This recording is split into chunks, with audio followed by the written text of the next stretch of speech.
Bonjour les élèves, il fait beau, j'ai décidé de sortir un peu. Si vous entendez parler en arrière de moi, c'est mes voisins italiens qui sont en train de discuter. Alors aujourd'hui, on va voir le volet sur la poésie. Souviens-toi, on avait travaillé des poèmes sur le printemps. Qu'est-ce que c'est la poésie? La poésie, c'est un genre littéraire qui consiste à jouer avec les mots, avec les phrases, avec le rythme aussi.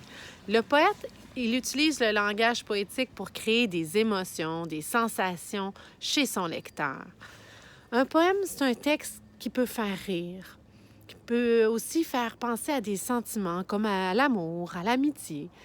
L'auteur, le poète, du poème joue avec les mots et avec les sons aussi. Il utilise par exemple la rime et la répétition. À la page 106 de ton zigzag, tu vas voir les petites notions sur la poésie. On en avait déjà vu.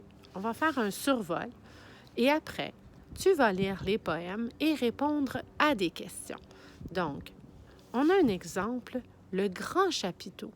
Sous le grand chapiteau, les animaux se font beaux, les gens prennent place, les clowns font des grimaces. Sous le grand chapiteau, le dompteur met son chapeau, le jongleur prend ses balles, la trapéziste s'installe. Sous le grand chapiteau, que le cirque commence. D'abord, tu as les vers. Les vers, c'est les lignes, OK, dans le poème. Donc, chaque ligne d'un poème s'appelle un vers et souvent, un vers commence par une lettre majuscule. Il y a aussi les strophes. Les strophes, ça vient jouer un peu le rôle du paragraphe dans un texte. Donc, un poème est généralement divisé en plusieurs strophes. Le plus souvent, une strophe contient plusieurs vers. Il y a aussi la répétition. Dans un poème, l'auteur peut répéter certains mots pour attirer l'attention sur eux. Dans l'exemple ici, l'auteur répète 3 fois sous le grand chapiteau, pour insister, parce que c'est ça le sujet de ce poème. Il y a la rime aussi. Tu sais, c'est quoi la rime? C'est le son à la fin du vers. Donc, dans un poème, l'auteur peut répéter un son à la fin du vers. Dans l'exemple, l'auteur fait rimer chapiteau avec beau, chapeau, place et grimace, balle et s'installe. Donc, voilà pour les petites notions sur la poésie. Toi, tu vas lire Le nez du lion. Ensuite, La trapéziste, Suspense en suspension, Colonne humaine. Et à la page 110, tu vas répondre aux questions. Là, je vais lire les questions avec toi pour te guider un petit peu. Puis te donner des indices, puis peut-être des petites réponses, OK? Mais toi, tu vas prendre le temps de lire chaque poème avant pour répondre aux questions. Donc, c'est parti. Numéro 1, tu dois écrire le nombre de vers et de strophes qui contient chaque poème que tu viens de lire. Par exemple, Le nez du lion. On va retourner à la page 107, Le nez du lion. Alors, je compte les lignes, les vers. 1, 2, 3, 4, 5, 6, 7, 8, 9, 10, 11, 12, 13. Si je ne me suis pas trompée, il y a 13 vers. Puis, pour la strophe, il y en a juste une. On n'a pas de séparation. Alors, c'est une strophe et 13 vers. Pour le nez du lion, tu vas pouvoir... Et tu peux le recompter, peut-être que Mme Geneviève s'est trompée. Et toi, tu vas le faire aussi pour la trapéziste, suspense en suspension et colonne humaine. Au numéro 2, relis chaque phrase à la bonne partie du poème Le nez du lion. Donc, le lion trouve un nez. Est-ce que ça se passe au début du poème, au milieu du poème ou à la fin du poème? Le lion n'a pas de nez. Est-ce que c'est au début, au milieu ou à la fin? Le lion fait rire les enfants devant sa roulotte. Je pense que ça, c'est très simple. Comme exercice, tu relis avec une règle, bien entendu.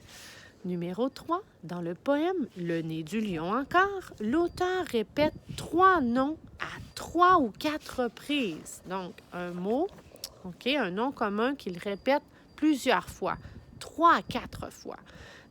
Le nez du lion. Dans une roulotte de cirque, une roulotte sans couleur, habite un drôle de lion, pas drôle. Un lion né sans nez, tous les enfants rient de lui, et il ne sort que la nuit. Une nuit de pleine lune, il trouve un nez de clown abandonné, avec ce nez, un clown aîné. Bon, je pense qu'il y a le mot « nez », hein? N-E-Z, qui se répète plusieurs fois. Donc, celui-là, tu peux l'écrire. Maintenant, tu dois trouver 2 autres mots qui se répètent au moins 3 à 4 fois dans ton poème. Le numéro 4, tu écris 3 caractéristiques physiques de la trapéziste dans le poème La trapéziste, évidemment. Des caractéristiques physiques. Si on regarde la première strophe, petite plume dans la lumière, sur son trapèze elle voltige, elle ne connaît pas le vertige et elle tourne souple et légère. Moi, j'aurais tendance à dire que souple et légère, ce sont des caractéristiques physiques. Donc, à toi d'en trouver d'autres. Numéro 5, mais oui, tu peux les écrire aussi. Numéro 5A, dans le poème La trapéziste, encore, trouve les mots qui riment avec les mots ci-dessous, écris-les. Et là, tu as l'exemple lumière et légère. Donc, tu dois trouver un mot qui rime avec avec voltige. J'ai failli donner la réponse. Avec s'envole, avec bas, avec oiseau, avec trapèze et avec radieux. OK? Donc, la trapéziste, tout de suite, je vois, et d'un sourire radieux, elle salue le public heureux. Donc, radieux, heureux, ça rime ensemble et on encercle E-U-X, OK? Donc, je t'ai donné une réponse, presque 2. Page 111, numéro 6, dans le poème La trapéziste toujours. Combien de trapézistes y a-t-il? Donc, c'est pas nécessairement écrit « il y a 3 trapézistes ». C'est à toi de lire le poème et de constater combien il y en a. Puis, tu dois aussi, une fois que tu as mis un X dans le petit carré, tu dois m'expliquer la réponse. Donc, qu'est-ce qui me prouve, avec le texte, à l'aide du texte, là, qu'est-ce qui me prouve que tu as trouvé le nombre de trapézistes, OK? Donc, justifie ta réponse. Au numéro 7, dans le poème Suspense en suspension, à quel endroit l'homme tend-il son fil de fer? Donc, ça veut dire qu'il prend son fil pour le tendre, OK? Et à quel endroit?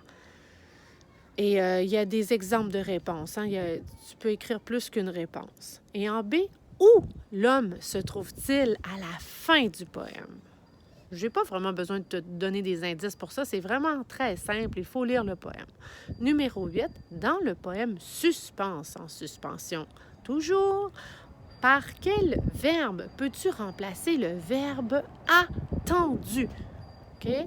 Trace un X devant la bonne réponse. Est-ce que attendu, on peut le remplacer par à rouler, à étirer ou à ramasser? Numéro 9, dans le poème Colonne humaine, c'est le tout petit poème. Combien de personnages y a-t-il? Entoure la bonne réponse. 4, 5 ou 6? Et que fait le personnage qui est en haut de la colonne humaine?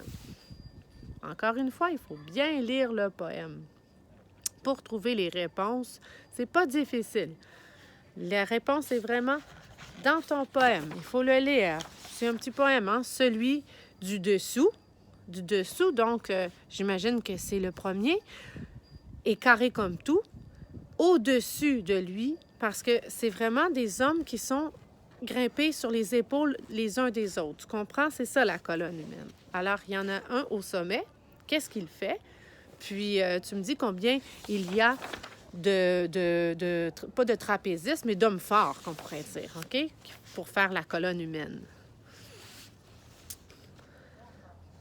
Alors, pour le numéro 10, écris le titre du poème que tu as préféré. Alors, est-ce que c'est le nez du lion, la trapéziste, la colonne humaine, et suspense en suspension, puis celui-là là, qui t'a fait vibrer, là, qui t'a donné des émotions. Puis tu m'expliques un peu pourquoi, OK?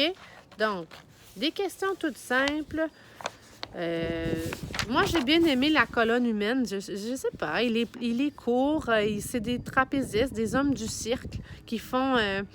qui se placent sur les épaules les uns des autres, mais c'est pas expliqué en tant que tel, hein? On le devine, c'est ça que j'aime. Alors, celui du dessous est carré comme tout. Au-dessus de lui, un costaud aussi. Au troisième étage, il est encore large. Donc, c'est un peu comme des hommes forts. Quant au quatrième, il tient sans problème. Donc, je pense que plus ils montent, plus ils sont légers. Et le petit dernier, qui est plus léger, voilà, et qui est au sommet, se met à jongler.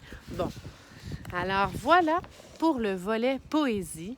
Je te souhaite une belle journée, puis on se voit tout à l'heure pour le quiz sur les 5 ans. OK? Des petites questions faciles, beaucoup de choix de réponses. On fait ça pour s'amuser. Tu prends ton crayon et ta feuille, puis on se donne rendez-vous tout à l'heure. Bye bye!